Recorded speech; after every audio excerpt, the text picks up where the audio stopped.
It's time for today's interview, and today we've got with us some friends of mine, actually, but also a really super cool band from San Lorenzo, California, which is where our practice studio is and where their practice studio is. We've got Slab City with us. We've got Kevin Rowland, who plays guitar, and we've got Derek Dunaway, who's the drummer in this band. Welcome, guys. Hey, guys. Oh, there you go. Glad to have you. They are literally sitting in their rehearsal studio, which is next door to our headquarters. And we're watching on a video feed, so I can see their beautiful sound baffling and everything in the background. Yeah, so why don't you tell us a little bit about the band, members of the band, how you came about, how long you've been? Okay. Well, the band, of course, is called Slab City. It's been about 2 years in the works. Forming the band out of me quitting my last band, technical difficulties. Yeah. Wrote a whole album just to scrap it and write a whole nother album. And found these guys through Craigslist, and God, I heart Craigslist. Played about 8-9 shows in the last 6 months. Got a metal festival set up for the September 19th. We have some cool stuff in October. We're playing here at our studio, the Annex, on October 3rd. Yep, homecoming show for Hammershot's tour. Hey, guys, you guys are the second group of guys we've had on now who have met their band members from Craigslist. Yeah, is that sort of like a hookup gone wrong, or? No. I think this is a. I was looking for somebody to hook up with, but I accidentally formed a band. But knowing the everybody is on Craigslist, is there a lot of weeding through a lot of trolls? Yes. Yeah, exactly.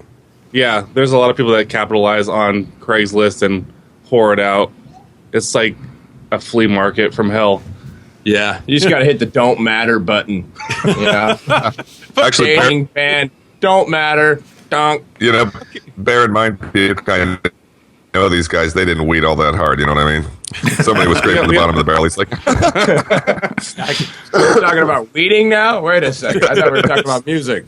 But did you guys get like people who are like, I've never played metal before. It's always been like a lifelong dream, or I'm a little old past my prime. That'd be me. Well, we got some people like that. I mean, I think the best one we got was this girl that was maybe 15 that came in decked out in her Hello Kitty gear, and her dad, pulled up in in their Lexus SUV to bring her for this tryout, and we're all out there, Beardsley men, half shirtless and like sweating from the sauna room, as you see here.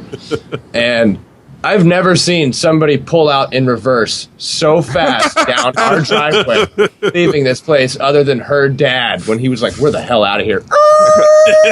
Gone. Because our studios are in kind of an industrial area too, so I mean it is a little bit like. Surprisingly though, guys, meeting on Craigslist, I'm sure in this nation that's not the first time that's happened, where cars sped away from the situation really quick. I'm sure they do that all the time on Craigslist. Exactly. By the way, that last voice was Kevin. I just want to identify these boys, or Derek. That was Derek. I'll have them identify yourselves so people know the difference between you. So I'm going to say Kevin, and now when you hear Kevin, you'll know it's Kevin. Kevin, what did talk about what your influences are? I mean, you're the main writer for the band, right? Yeah, I'm the riff guru.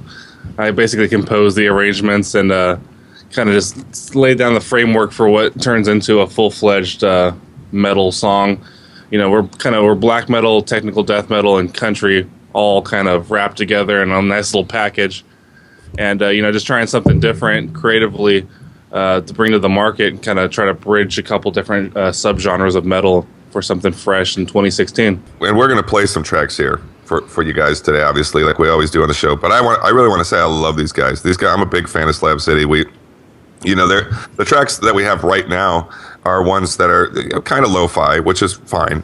But when you see these guys live, they just pretty much take your face off. And what I was going to ask you about was they've actually done some professional recording recently.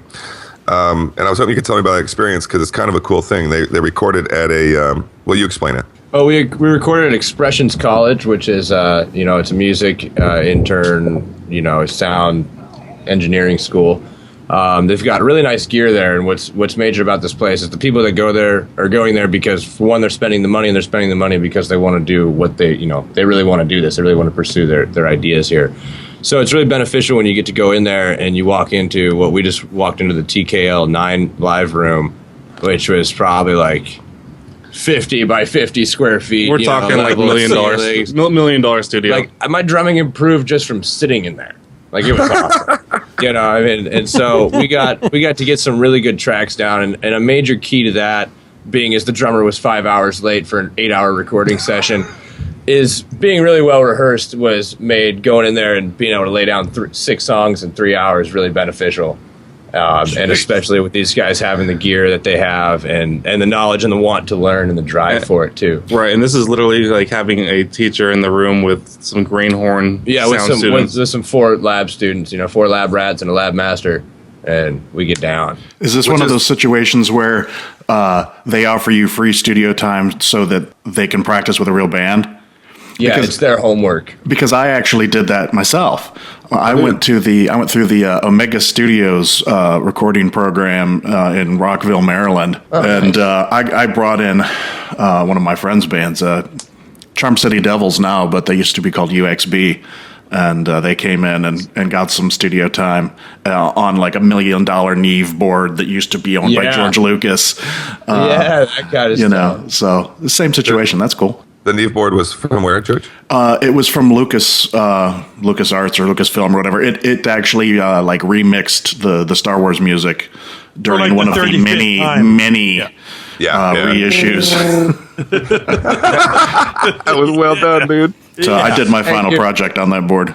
Yeah, Well, actually, guys, That's awesome. in all honesty, to have total transparency, when we brought Jay on the first time, you guys were the band that Jay mentioned.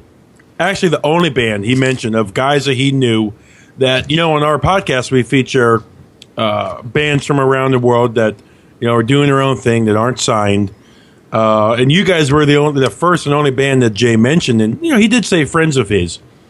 Well, as guys, both Jay and you guys who are in bands with George, and I see a lot of shows, and we see all these opening bands. Is it hard to kind of sort through the trash being in a band to kind of be playing nice, but also like, hey man, you're kind of shitty? Like, is it hard to find that society? oh, I saw that coming. Well, actually, to be fair, Derek, you do need to know that the reason I mentioned you guys the first episode was because it's just, I'm so proud of you guys, since they all have mental handicaps, that you've come a long way, you know what I mean, to have a band like that. Haters gonna hate, players gonna play. When I pull up to the studio, these guys are all standing outside like a bunch of bums, and Derek almost always says hi to Sergey. He usually says, "Hey Sergey," "Hey Ken," then he says, "Hey Jay, fuck you," or something like that. He always tells me the first thing he does. Yeah, I don't know why. It just feels so right. It takes a village. It's a certain kind of hello. Takes a village. Is obviously, I get all my questions. A lot of them don't make sense. They're fucking audible train wrecks for listeners of the podcast. I know you play a lot of shows with a lot of bands, just like Jay has too. Is this friendship you guys have? Is this rare to find in the band world? Is there a lot of like backstabbing going on, or is this kind of unity common with a lot of bands? I wouldn't say it's totally common. I mean, I think that we have a special bond with Catatonic Society, like in a way that I've never felt like with any other bands. It's something that, it's been thought of before, like, oh man, it'd be cool, if we were with this band doing this kind of stuff all the time. But the way with Catatonic and with Jay and his guys, it just kind of fell together. It was like we were outside listening, like, hey man, that sounds hella badass. What are you doing in there? And then when we're inside playing, they're like, dude, that sounded great, man. And so it's just, we started playing shows together, and I don't know. I think it's honestly like, hey Jay, fuck you. It's the real, like, this is who we are. Let's fucking hang out. If I could scroll through my iPhone right here, I've said that thing like 25 times over the past week. I get a lot of text footnotes. it's not common because a lot of people, they're like, oh, I'm the best guitarist or I'm the best drummer, and it's like people tell me like, dude, you're an awesome drummer. I'm like, oh, I just practice, I'm not, it's I used to be the bass player. I used to be the bass player with my feet, But yeah, it's definitely something that you don't run into all the time, I would say. Yeah, and you know what? I think Derek's right, though. We're all pretty laid back, too. That's the other thing. We get along. We get together and socially sometimes, and we're at the band. Also, by the way, just go ahead and announce here on the podcast, we're at the starting portion of it, but Kevin and I are writing stuff to do a Slabatonic Society or Catatonic City EP we're going to do together. Yes. Nice. Yes, It sounds badass. Yeah. Yeah, it's going to be good. It's going to be good stuff. Time is limited, but whenever we've gotten together, Kevin and I are having a blast, and we're going to have some really cool songs. Jay's build up there was almost like, Kevin and I are expecting. That's just as good. That's birthing music. It's good. I still want to hear that. I still want to hear the question about bands that you guys play with that you're like, man, these guys suck. You don't have to say the names of the bands, but I do. No, but I see so many tours, and a lot of these tours, the local support. I always wonder, do they really like each other, or are they just kind of like we all have? George and I both. We do work with people who we don't like, but of course, you're nice to. It's work. Hint: it's Jay. 'Cause I will say this, guys. I brought my friend Matt on the podcast.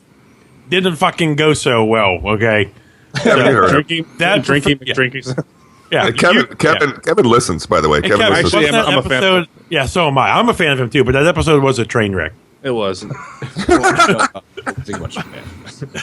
Well, to answer your question, Buke, there's definitely a lot of cliques happening, at least in the Bay Area metal scene. All we can talk about is for what we know. And there's definitely bands. I don't want to name drop, but there's certain groups of people.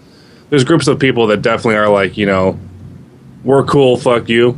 Yeah, and but they'll put on the face. We try to be equal opportunity and give everyone a chance to be cool with us because you don't want to burn bridges in this game. I understand. We're trying to come up, and even with social media, sometimes you have to fan the flames out. We did an interview at Chabot Radio last weekend, and we had a fan post some little memes, and it was funny, but it was about the person putting on the show, and it's like, dude, like we get it, it's funny. But, you got to kill this shit. We're not trying to get booted from the fucking thing. Yeah. Hey, now I know Jay is our traveling musician here. You name a city, it seems, Jay's like, I lived there for a time. Were either of you guys anywhere else in the States playing music before you landed in the Bay Area? And I asked that because how are you finding the Bay Area metal scene compared to maybe somewhere else you may have lived? Well, I moved out here from Arizona 3 years ago. I actually moved out here to play drums on the street to San Francisco and make some money as a dirty hippie drummer pushing his drums on a handcart. And I played in a band out there called Caliber Red. It was me and it should have been Derek and the Old Geezers because I was like 22 and the rest of the guys were just like way older, and we always had a great time, Wow. But it's just not as much music out there. There's not, apparently there is, but it's like you got to be playing lame music to be into it, this is what, people like. We're like, well, I don't want those little teeny boppers at my show. I want people that like real music. Of course. Out there, and, I originally hailed from Mississippi. And there's a lot of music out there. I had a lot of friends out there that I would play with and jam with, and there's still, I would say not as much, unless you're venturing off over to New Orleans or something like that, and you're getting into the House of Blues circuit and other things, But as like a local musician without a huge name, other than what you've built for yourself, it's like I don't see as much opportunity really anywhere else to kind of get into something where there could be as many people interested as out here. And that's one reason why I haven't left. My mom's like, oh, you can come move back in my house. I'm like, no, Mom, then I've failed. I can't do that. So I haven't left the Bay because I'm like, there's these guys for one. It's like there's been numerous times and decisions I've had to make in the last year that are like, yeah, dude, you might have to move. It's like, nah, I'm in a rock band. I don't know if you understand. These guys kick ass. And I'm not leaving these guys no matter what happens. You have to cut my feet off, and I'll play better than Def Leppard. He does got a good group of boys there too, man. Every one of you guys can play really well. Yeah, I mean, like super cool ideas coming out of this band, man. But Kevin, I want to hear about you though too. Are you from the Bay Area? I was born in the Bay and then grew up in Oregon, a small town called the Dalles. You were born in were you actually born in the actual Bay? Because that's kind of screwed up, dude. It was a water birth. That's all that hippie shit you got out there. I was like Moses. But yeah, born and raised. I walked over that. Say it again. Where were you from? Or you moved to Dallas? Is that just? No, it's called the Dalles, Oregon. It's a small town, about an hour and a half from Portland. There's like one small town band there, and they had a song called Mohawk, and that's all I remember. It was just like Mohawk. It was just a very small town with nothing to do. You go bowling and you go to Safeway and get free cookies, and then you go find some weed if you partaketh, and then repeat the process. Tomorrow, I'm on do it again. Was that one band Nirvana? I'm wondering. Just like there was one. Ironically enough, my friend was from Aberdeen, and his family knew the Cobains, and really, yeah, wow. Actually met Kurt Cobain and all that. I was at his house 2 weeks ago. Really? Yeah, well, like standing outside his house like a creepy stalker. I haven't heard from Kurt in a while. How is he doing? Still dead. Yep. But I was standing outside his house. And there's like a big wall and a gate, and you can see through the wrought iron gate up to the house. But the shot that I recognized most is the one that when he died, this was the photo they showed constantly of the house. It was of like sort of the side, and there's like double door glass doors, and you can see that from the side of the house where there's a little park and a bench, and like the bench is all marked up with like tributes and stuff to him, and I stood there taking pictures, A, feeling sleazy, and B, just sort of surreal to like be standing in the photo that I had seen so many times before. Let me just edit that, George, and say feeling more sleazy than usual. Was there a chalk outline or anything? I mean, I'm thinking you took a picture where the feet were. Is what you're talking about? No, but well, I mean, I'd seen other pictures that were from above, which they're like right behind where I was standing was this ginormous. You got some big fucking trees out there on the West Coast, really huge ass tree, and then there's sort of a hill that goes up, and there's like some steps. And so I think you can probably get a better view looking down on the house from there, but look at me. I'm not climbing those steps. I'm not climbing those steps. So George was in Seattle, obviously, Yeah. There was a second part to your question, Buke, that I would love to hear answered, which is, what do you guys think of specifically the Bay Area metal scene right now? You're really digging deep. If you want the correct answer is it's not. There's a lot of bands. There's a super saturated market, but there's not a lot of people that actually come out to the shows right now. I mean, there are people. I mean, there is a small scene in the city. There's a small scene in San Francisco. Modesto is dead. Modesto. There's a lot of doom metal bands in Oakland. I mean, there's a lot of cool bands around here.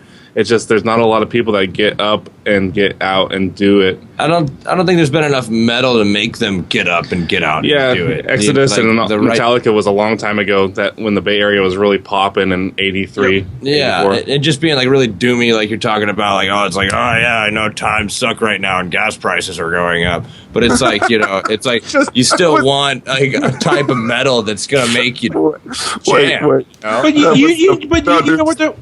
That was the best definition of doom metal I've ever heard. I know that gas is expensive and times are tough. You know what I mean? It's just woe is the latest doom subgenre is going to be old curmudgeon metal. That was so good. My corns are aching. That was beautiful, dude. But I mean, like, that's something that we strive for. Is like, I know Kevin's all of his songs, aside from going to the tempo of his blinker, are meant to make you do this, and it's like that's what people need to do when they go to a show. I mean, that's what I want to do. I want to be able to not keep from doing this, just like, yeah. And I don't think there's enough metal out there that does that, I mean, Catatonic does it because I've been there. I've done it. It makes me do this. And that's what I want to go see, and I feel like there's not enough music out there that people are like, yeah, I want to go see that. Like, they're actually doing cool stuff. And there's definitely there's a lot of Bay bands that have a Bay sound with certain gear, Line 6 comes to mind as an amplifier company. And there's a very unique sound that comes with those bands. We had a Line 6 guy in our band for a while, and that just wasn't going to work. I have one of those Line 6, like the kidney bean looking things. I had an inline 6. It's pot, a yeah. shot. the red bean. Yeah. Did That's you, old. yeah, I had that for a while. Kev, do you really literally write a lot while you're in your car? I want to know if there's some truth to this blinker thing, because that's just beautiful, dude. No, it's funny that he figured that out on his own. But yeah, I do. There's a certain tempo range I write pretty much everything to. But I'm trying to get people to do this. And So does that make you one of the people that drive down the street with your blinker on even though you're not turning, just so you can write while you're driving? Get over it, asshole, if you're going to move. it's nature's click track is the blinker. Nature's click track, yeah. I was listening, I don't know if it's You Have No Soul or I Stole Your Dog and I Ate It, but I was just sitting there one day in the car and I turned my blinker and I was like, oh my God, it's the song that goes with my blinker. It's the song. It's our song. I was freaking out. And I told him when I got into the studio, I'm like, dude, did you know? He's like, yeah, I actually hear that a lot in my car because I don't have a radio. I'm like, oh, it makes so much sense. The blinker is your radio. These are good answers, aren't they? I have a fucking Prius, so my car sings classical music to me when I, butterflies and butterflies and rainbows come out whenever you hit the gas. Yeah, exactly. Well, all right, I'm going to reel us in for 2 seconds, and I think it's time to play our first track from these guys, if we can do that. Which one is it going to be? And I'm asking you, boys. Bath salts first. Bath Salts and Blood. Bath salts. That's the studio track. We went into a studio, Orange Sky Studios, and Theo Cedar Jones helped produce the track. The track is it has some issues on a technical level, but since then, Derek the Metal Monkey has learned how to down blast. So, yeah, this Bath Salts and Blood was recorded after being in the band with, was it 3 months? Yeah, it was very early. So production. when they asked me to join, they're like, "Hey, you play metal?" I'm like, by the way, "Yeah, I play fast. You want double bass? You want blast? Sure, I'll hit that thing really fast." So I hadn't quite figured out exactly what the down blast was. We were still working with the cross blast. because Derek comes from a punk and a funk. Yeah, I was the punk who was taught the funk who really likes to play metal. So it's like, And you know what? It just fucking struck me. Those people listening right now can't see it. Derek looks like the fucking metal Forrest Gump. What? When he just went running. Remember, he just let his facial hair grow out? He said, I just wanna run. Yeah, I just want to run. Exactly, yeah. it felt like running. So what's that sample at the beginning of the song? What's that from? Charles Manson. Really? That's a Charles Manson interview. I thought it sounded familiar. He's going to be demanding royalties, or he's going to be fucking carving your eyes out. Right. Or he's gonna be kissing my good smelling asshole. I just I watched YouTube and I'm always like searching for a new idea. And when I heard I Roll the Nickels, I instantly knew I wanted to like use that in some sort of fashion in a song intro. And sometimes it gets a little sketchy with like legally what can you get away with sample wise, but from what I looked up, it's free public domain since it wasn't a broadcast interview. And it's Charles Manson. So. But there's a little line in there, when you're in jail, for a long time. You don't drop the soap if you fucking rip the man off. You ever heard that Offspring song? The very end of the Splinter album. When you're in prison, don't drop the soap. Don't drop the soap. Don't drop the soap. Yeah, check it out, Offspring. That's actually the rule in George's studio too. Yeah, it is. In general, around We just George. don't have soap. We just don't have soap. Get rid of the soap. All right, without further ado, let's listen to the first track from these boys. It's called Bath Salts and Blood. This is Slab City. Yeah. I don't want to take my time going to work. I got a motorcycle and a sleeping bag and 10 or 15 girls. What the hell I want to go off and go to work for? Work for what? Money? I got all the money in the world. I'm the king, man. I'm the underworld guy. I decide who's doing what and where they do it at. When am I going to run around and act like I'm some king boxer somewhere for somebody else's money? I make the money, man. I roll the nickel.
All right, that was Bath Salts and Blood by my good friends and a good band in their own right, Slab City.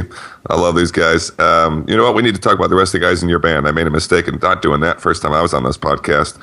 So why don't you tell us who else is in the band with you guys? Well, we've got Jim Reaper is our bassist. He's our Raider metalhead. And Andrew Bondison, the mad scientist, who is our growling, screaming, biomechanical genius. Yeah. You know, lab tech. Oh, is he? Yeah, he works in a lab out of SF General. I didn't know that. He dissects lung tissue and DNA and all that. Creating zombie virus or something. Yeah, so, when we do want to take over the world and then we play all of our music in the background, they're like, oh, it was Slab City this whole time, those fuckers. You can blame them for everything going wrong. I would encourage anybody out there to Google these guys and go to their Facebook page, Slab City Facebook. And the reason I mention this is because they are pretty much, they look like a street gang, and then they got this like GQ model of a lead singer. Andrew literally looks like the most beautiful young blonde boy you ever saw. So and they both look like they just came out of the Squatter City, Slab City. Do you know about Slab City? Oh, I know about I was going to ask about that. What's the name mean? I was thinking like maybe it had something to do with a morgue or something. slab, being on the slab. That's all you have. Well, yeah, I was watching a Vice documentary about Slab City, and there was like this old dude that rolls up in a cooler with a motor in it. Awesome. And he was saying that Slab City was a high-tech hobo camp, and I instantly just thought, like, this is what I want to bring to the Bay Area metal scene. I want to basically tie this, like, urban warfare with something like a desolate Slab City, kind of off-the-grid, no rules, lawless, Mad Max type environment. So, well, you got to explain. You got to explain what it is, though, dude. George, I don't think he's ever heard of it. Nope. I mean, Slab City is it's originally like it's ode to teachers. It's like a teachers organization. It's in SoCal, California, but really like they test rockets or missiles or some shit down here. Like it's totally desolate desert, land. yeah. If you're tweaked out or LSD'd out of your mind, you go to Slab City and everybody's cool with you. And you eat rattlesnakes and you drive around on motorized coolers they used to have at NASCAR events. And it's just really just a bunch of tweaked out crazy people. Just lawless. It's just Slab City. Slab City. They're doing the worst job of explaining this, man. What's wrong with you boys? To tell you specifically, George, Slab City is actually like a place. Where is it, guys? I forget. It's an old It's military in SoCal. barracks. It's in SoCal. Yeah, sorry. right. So, Yeah. They something to do with missiles. But basically what it is a lot of people have just gone there and just squatted on the land, and it's kind of a free for all, and nobody ever does anything about it. They're welcome to squat on that land. Government seems happy enough to let them do it. So just to add that little part of it, it's an actual real place. Yeah. And people go out there and I didn't live. know I wasn't putting that across. Sounds like a good place to do a podcast from. You did a good job of describing it. I think the history is slightly important about that. The fact that it's actually this. Yeah, but you did wonderfully. Thanks, Jim. We're all gonna hug when we see each other today. I know. I can't wait. Are you got the So and also I would just mention to Jim. So Jim is the Raiders fan, as you mentioned. He's got the season tickets, and Andrew is like a rated mountain climber. Isn't that right? He's rated like V7s. Like, would you go up to like V10s? It's like your hardest. Like, I'm climbing upside down like a spider monkey. He's doing that shit, and that's awesome. One-handed pull-ups and stuff. Yeah, one-handed pull-ups. I couldn't do it in PE one time, but he's doing it no problem. I was always a fat boy back in school myself, so climbing ropes, I was always at the bottom looking up. Mm-hmm. Or holding the rope. Yeah, so he's really cool. So when he's not, working or practicing, that's what he enjoys doing, is going out and getting his rock climbing in and, just out there keeping it raw, I guess, and thrilling. That's crazy, dude. I mean, I'm personally sort of afraid of heights, so my hat is off to the boy. Yeah. So you guys got a couple shows coming up, I know. Can we talk about those a little bit? And specifically, let's talk about the festival thingy. I mean, maybe, I don't know if fest is the right word for it, but you know what I mean. Colossal Chaos 2. There it is. Yeah, so that's coming up September 19th. It's going to be at Swiss Park in Newark off of Maury. That's going to be, 20 bands? Or That's like 10 to 15. 10 to 15 bands. It's going to be a couple of stages. 2 p.m. to like midnight, $10. We've got a show after that would be here at Annex Pro Rehearsal Studios in the live room with Hammershot, Tyrannosaurus Christ, and Arsa. And that'll be on October 3rd. And then at the end of the month, what we've got set up so far would be at the stadium in San Leandro for October 30th. You want to see Uncle Slaughter? No. And that would be at the stadium in San Leandro, and that's on the 30th. So those are the shows we have currently set up right now. Cool, man. There's actually, I might have a show for you, too. There's September 20th. We're going to play at Moss Beach, and if you guys are free, I might be able to get you on the bill. I would love to. It's my stepmom's birthday. I could ode a show to her. Cool. Hey, Derek, I got to ask you.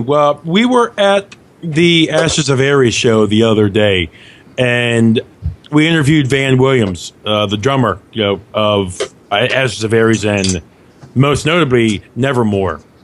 Oh, okay. He made a comment to us that he was sharing drums with one of the local openers, Ghosts of War. I have to ask you, being a drummer, are you, because he was saying his toms are a little too short for him, are you really particular about your setup and how your kit is? And are drummers, does it really throw you guys off when you go in there using somebody else's stuff? Well, it really depends on how short you are. And, you know, it's all about that, because what it is when you're playing at such a technical, like, fast level, and you've got things that you have to get done within minutes, seconds of timing, all you want to worry about is your hands and feet being able to drop. You don't want to have to worry about picking them up. You know, you want to make sure everything is set up at a certain height. So all you have to do is, you know, hands just go down by themselves. So the only step you have to worry about is pulling them back up and just to put them back down again. So there is like a certain level. I mean, I just had to, at our Modesto show, I broke my double bass pedals. We rocked so hard in our last song. I had to play, you know, Fortune Cookie J, my crystalline entity says the fortune cookie is coming. It's like a 10-minute long song. It broke like a minute into the song. And so I still had to figure out how to flutter out double bass pedals while I sheared off the metal of my heel plate on my right bass pedal. Dude. Nico McBrain style. Okay. Nico from Iron Maiden plays with one bass pedal. Derek is a lot of fun to watch play too. You really are, dude. He's a fun player to watch. Derek, I'm a big, I'm separate from George and Jay on the podcast here. I bring in, the new, fresh, young voice on the fucking metal scene. I'm a big tech death guy. You can see on my shirt, Archspire says stay tech. I say that Nice. a lot of tech bands, it goes back and forth. Some of them use triggers on their double bass. What do you think about those and the use of them? I think the use of doubling up a single beat with the trigger is a pussy move. But I think I totally agree. Getting the sound of a trigger is badass. Because like we'll be in here playing and I'm working with blast beats and, swift double bass. You've only got so much pressure you can apply to the bass drum to be able to hear it, because you're moving so quick. You don't have time to lay down and flap all the way down on that pedal, so you got to get that extra sound just so you can hear what's happening.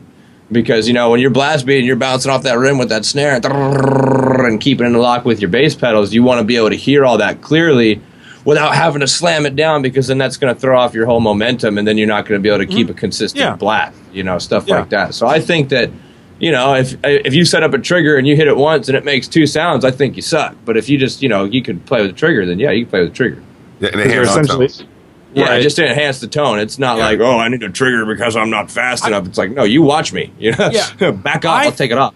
I think it's you watch these guys. They don't need it. It just what they're trying. The sound they're trying to achieve sometimes is not physically possible. Yeah, because you're playing so fast. Exactly. I mean, if you heard that on a guitar, you wouldn't hear it any louder. That's where they have the volume. They turn it up. You know what I mean? And so it's just like Slab City on the whole, I think really has always, and I think Kevin is, I think of being one of the big ones, is really embraces technology. I mean, they actually are a really raw sounding band in the one sense. It's very organic sounding. But you should see Kevin's pedal board, dude. It literally, they need to have like a separate room for it. It's just ridiculous. We actually carry it in a separate shuttle van to our shows. And the samples like on the tracks we're playing today, I mean, they love samples like that, little things from movies and things. There's a lot of feet moving around at a Slab City show, pushing buttons and stuff, but it's still just this raw thing at the center of it. But I love that about it, by the way. I mean, that's something Kevin does way better than I ever could. Like I'm lucky if I step on my tuner at the right time. You know what I mean? Yeah, I mean, I would say Kevin's hitting about as many pedals as I am when he's playing these songs, because I'm looking at him right now, and it's like I'm sitting in here trying not to fall on his pedals because they're surrounding us. If you want to know how big his pedal board is, from here to here, all back here. I barely have room for my drums. It's pretty sad. There's pictures on the Facebook page. But Kevin, awesome. if God forbid the pedal board was lost en route to a show, oh no, don't even talk about it. Could the show go on? It could definitely go on. At its core, I'm basically just going clean to heavy to clean. Everything else is just lead tones. You add a delay here, add some depth, add some reverb, add some pitch shifting to simulate double guitars. But really, it would just be less jazzercise. It'd be even more raw. Yeah, just the way that it was originally written on an acoustic guitar or whatever in a bedroom. And still, when you put all the pieces together, it's like makes its own music. Yeah, you know? really, it's just giving that level of production to the audience where they're able to have that depth and tone and richness to it. Yeah. I'm kind of like old school with that, like a good tube amp and a good guitar and good hand technique, and you're gonna have like something that's like ear candy. You want to give somebody that good experience, and that's what we're trying to do with Slab City. Yeah, he really just gets these pedals not because he's like, oh, I need this sound so I sound better than everybody else. He's like, I just want to put the whipped cream on top of the ice cream. Check this out. You know, it's just like amazing every time. People do marvel at it, and that's the kind of reaction we want. That was literally a response to Derek's howl there. That was awesome. Yeah, she does that now. She goes like this, dude. You should see her on her little drum set, man. She wails. It's great. All right, well, not to rush you guys out of here or anything like that, but we're going to let you go about and have your day. Is there anything you guys want to kind of throw out there or talk about, promote before the... Well, actually, I have one more question. When are you going to make a goddamn record? Really frickin' soon. The opportunity that we've gotten over at Expressions College, they definitely have room for more, and they need bands to come in there and do stuff. So we're more than willing to go back there and lay down other stuff. But also, like, you know, we just got 6 songs laid down the other night. So technically, we have every song but one song of ours recorded in some form or another. So you'll hear 2 of them on this podcast being Basalts and Blood and Decades of Deceit, which was actually we recorded ourselves in the studio, and that for that song particularly, that's why I was like, okay, I am doing this down blast. This song is going to sound perfect, and we did it ourselves in the studio. But I mean, we've got all the tracks from when we just recorded, and we've got Mike Brown that's going to be working with us on getting some vocals laid down on them and getting them mixed out right. Because he actually graduated from Expressions College quite a few years ago, and he's in a really cool band called Arsa. Yeah, we're playing with them. Viking metal, drinking music. Yeah, think of kilts, really kilts cool. and face paint and metal. It's super fun to watch. It. Yeah, Sweet. Yeah, I think they're playing. They're playing on October 3rd with us here at the Annex show.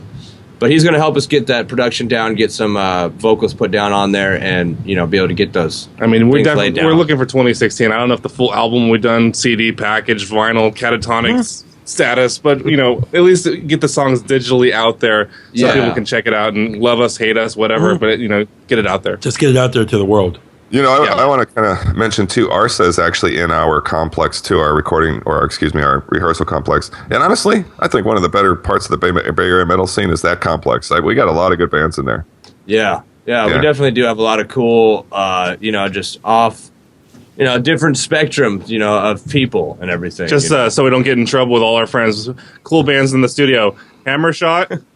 Arsa. War Troll. Catatonic Society. Inferos. What else we got in here? What? And Tres Machine. Tres Machine's kind of gone, but they were here. Yeah, we're here. I'm trying to just shameless plug Facebook.com/Slab City Band. Yeah, Slab City Band. SoundCloud, Slab City Band. Check us out. YouTube. Slab City. You can put it's Stork Club, Roosters. You can search our different shows. We play DNA Lounge. We're trying to get out there. We'll get Instagram and all that stuff at some point. Snapchat, studio production with the making of the album. Yeah, we're just trying to get we're out there online, so it can be checked out in some way or another. You don't have to wait to come see us at our show. You can get a taste of it online from different things that we've done, and you can catch live shows. Or we've played with Catatonic Society at Rooster, stuff like that. So you find all that stuff and check us out and our page.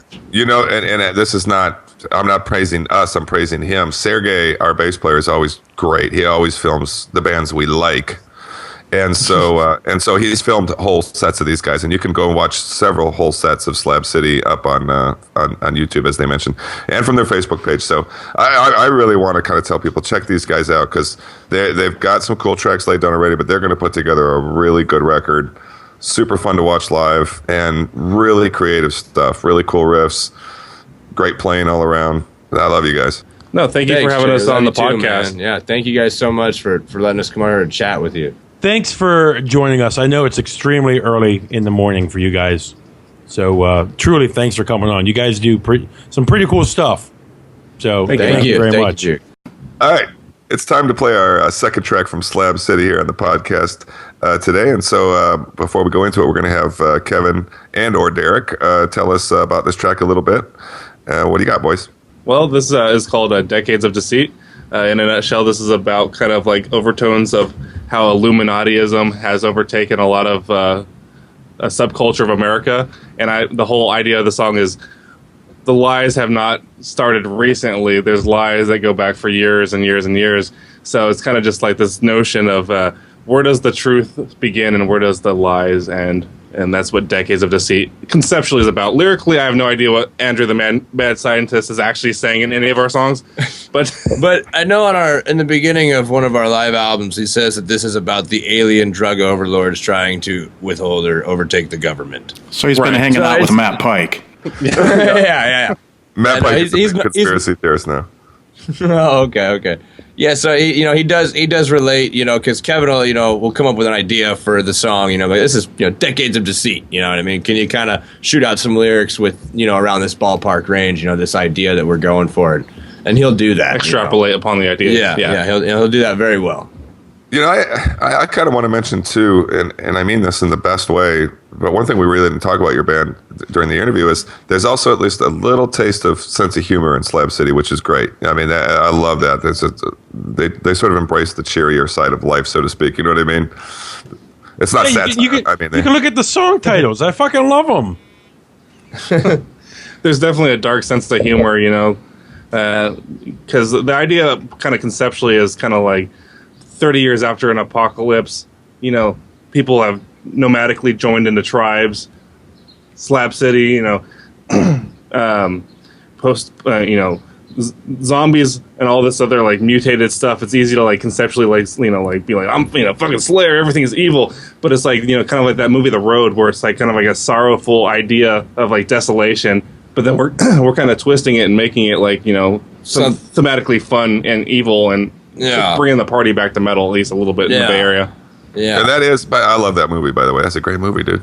Yeah, it's definitely like a hyphy metal, like we were saying. It makes you want to dance. We're not just trying to be like, pillage towns and throw babies in fires. It's like we're kiss a baby, kiss a baby, and then rock the hell out. I'd maybe listen to some Arsa afterwards. Go do the thing.